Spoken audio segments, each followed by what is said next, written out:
Hello and welcome to Good Morning Music. This is episode number 2.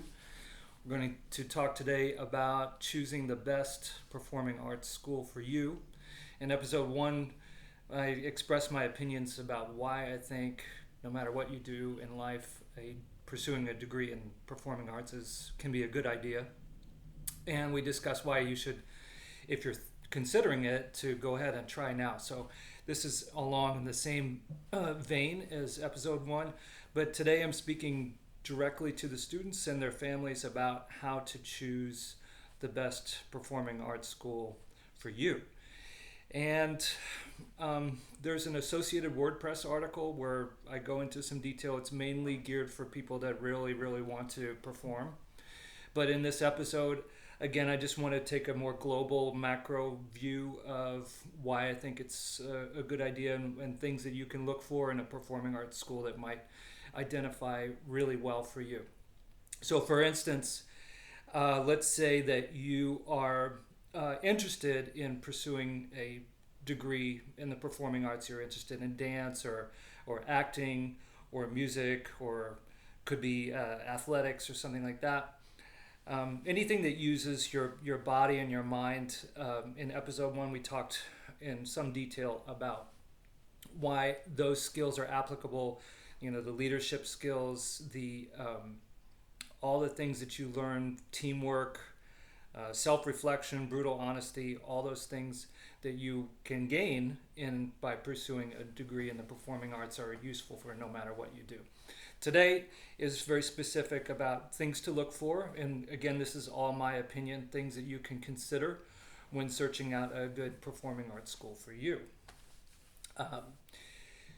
Let's say that you're kind of a holistic person and you want to help other people. Well, learning an instrument or acting or dance you can use for like musical therapy in the future, or you can use it in, let's say you want to be a psychologist later on. All these things that you will learn as a performing artist can help you to do many things. Or let's say you want to be, maybe you're considering music, but you think maybe I want to be a courtroom lawyer or investment banker. Certainly you will learn those skills also. So let's take a look at where you are and be sort of honest about that, where you are in your performing arts abilities. And one of the things I mentioned in the article is something that's really helped me out a lot, is to take the attitude of try to be a small fish in a big pond. So let's say you're a musician, for instance, and you're in high school and you're always first chair, you always make all-state band or all-state orchestra. So that would be, I would consider that kind of being you've now reached a level of where you're kind of a big fish in a small pond. Now, if you go to the university level and you want to be really challenged and you want to be really excellent, it's kind of important at this stage to take a look at the schools where you will no longer be the big fish in a small pond. And I feel personally that way you grow a lot faster. One can really grow, and it's sort of that cliche of the rising tide will lift all boats. So that's something to really consider. Also, if you're not sure if you really want to play music or be on stage as an actor or dancer, still I think it's okay to try. I still think it's okay, but then you can go into some schools that have maybe a double major type thing. Maybe some state universities would be a good choice for you, because that way you're not locked into the practice room, all the time. If you're a super dedicated person and you really want to play music or these performing arts, then I think it's time to take a really close look into some of the things that I talk about specifically in the article. Number one, most important thing is teacher. So you want to find a teacher that's doing what you want to do. That's my best advice. So if it's a musician, you could, let's say you want to be something I happen to be familiar with, like a percussionist or something like that, or a timpanist. You want to find somebody that's actually doing it or has done it really recently. And along that same line, because the success is determined by auditions, and auditions are anonymous, I wouldn't worry too much about the prestige of the school, I would really, really focus on the teacher, because the prestige of the school, once you earn your degree, doesn't carry with you behind the screen when you're taking auditions. So that's kind of the brutal, honest approach, and something that you will definitely learn while pursuing an education in performing arts. So teacher is number one. And by now, you're probably a smart person. You realize that all your friends, you have to choose your friends very wisely, because you become a reflection of who your friends are. So in a way, your mentors can be that influential on your personal life also. So something to consider along with the success of your teacher is the character of your teacher. What is their work ethic? Do they kind of show up late? Are they super talented? They don't have to practice that much, and maybe you're not. Maybe you need to practice a lot. So it might be a better fit to somebody that's really hardworking, very earnest in their approach, shows up early, that kind of thing, because you will kind of mirror, I guess, in a way, or you will become affected, I think is the right word, by your mentors. So it's something to consider, the way they carry themselves and their professionalism, because that will wear off on you one way or the other. There are some other things that I wrote down, so I'm going to cheat really quick.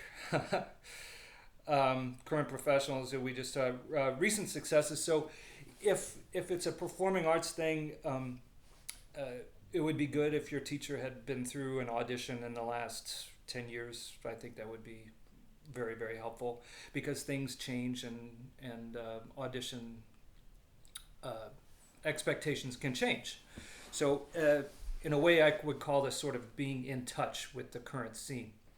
And also, your teacher should be well aware to listen to other auditions, kind of know where the level is, the expectations are, because that will really help you to raise your level to the acceptable standards, so that you can actually have some success in these auditions. One thing that's really helped me out a lot when I seek out teachers and mentors is for them to have a global appeal. Again, if your teacher has a finger on the pulse of what's happening around the world, the level of other players around the world, that's something that can be very helpful for you as a student, because that teacher will understand, hey, you're going to need to compete on a global level, and if your teacher understands that, then he or she can help guide you. One of the other things that you can look for in a school is the diversity of the faculty.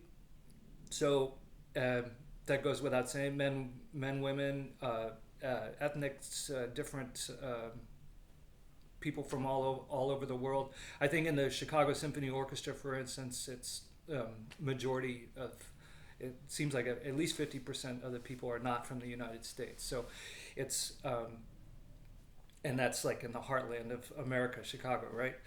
So you have that to consider. That is something that really might help you.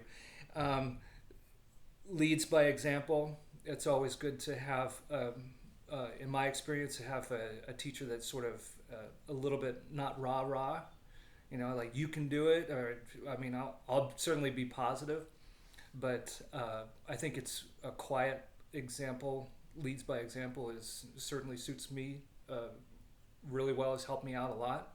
So I just wanted to share that opinion with you. You might have a different need. You might need a lot of verbal support, and that so that's something to definitely consider. I think, some practical things. Does the school have good instruments, and can you practice? Is there enough practice rooms for everybody? I would ask the other students. I think you will find that they will be very helpful to you to explain what the situation is. Hey, I don't have any time to practice here, or hey, it's pretty easy to practice here. That type of thing. And then also, if you really are determined to be a performing artist, you want to make sure that the academic work doesn't get in the way or overlap too much with your practice work and your personal performing arts activities, or what you want to do. also the performing opportunities in general and guest conductors and guest soloists, you will find that a lot of the friendships and collaborations that you enter in with at university level, these are the kind of friends that will last for your entire life potentially. So if you show a really good work ethic and a lot of potential with a guest conductor, you never know, maybe that guest conductor will hire you into his or her orchestra at a later date. So having exposure, I guess, is something to really consider if you want to be a performing artist, because you can get so much exposure at the conservatory or university level to some really great people that can be very influential in your lives. And then sort of cheating a little bit. The reputation of the school can be important, especially if you want to do some teaching on your own or teach at the university level. Then certainly a prestigious school can be very helpful. Also, if you're a student from, let's say, outside of the United States and you want to study inside of the United States or Europe, let's say you're from an Asian country, then and you want to return back to your country, then certainly I would consider a more prestigious school if possible, because those names have a lot of clout. The practicality, again, though, as my initial point is that really is the teacher that matters. So that for taking auditions, for really just getting out on stage and doing it, you can't beat a great teacher. But for teaching and international appeal, you can balance out the prestige of the school when you're making your choice. I just want to make sure I'm not forgetting anything.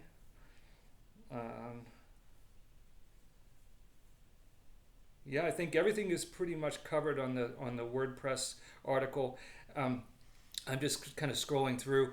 If you need to supplement your education with a job, and you don't necessarily want to wait tables, you want to do some gigging things, it's always good to check out the metropolitan area and how saturated the gigs are. So if you really want to gig, play concerts and play in venues around the city, certainly a large metropolitan area will certainly help. And it's also good to know like how saturated the gigs are. If they're already taken, if it's really hard to get any kind of gigs at all that pay any kind of money, that might be something that can influence on where you go and where you need to go. Also, family, of course, is extremely important.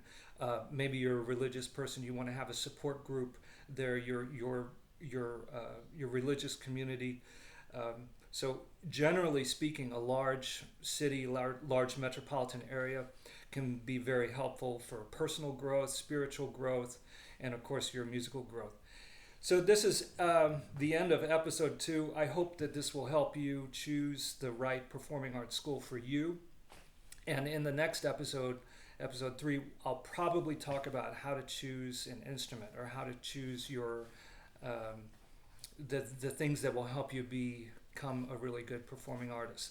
Because after all, once we get into the instrument side, this is going to become our voice. Or if you're a singer, you already have your voice in you, so we'll have to talk about some things that will help make your voice even better than it already is. And then once you learn that, please tell me, because my voice is terrible. So anyway, I hope you enjoyed this episode. Good morning music. I'll be doing this as often as possible, and I hope this is helpful for you in your choices. Good luck, and hope to see you soon. Bye. Thank you. Bye-bye.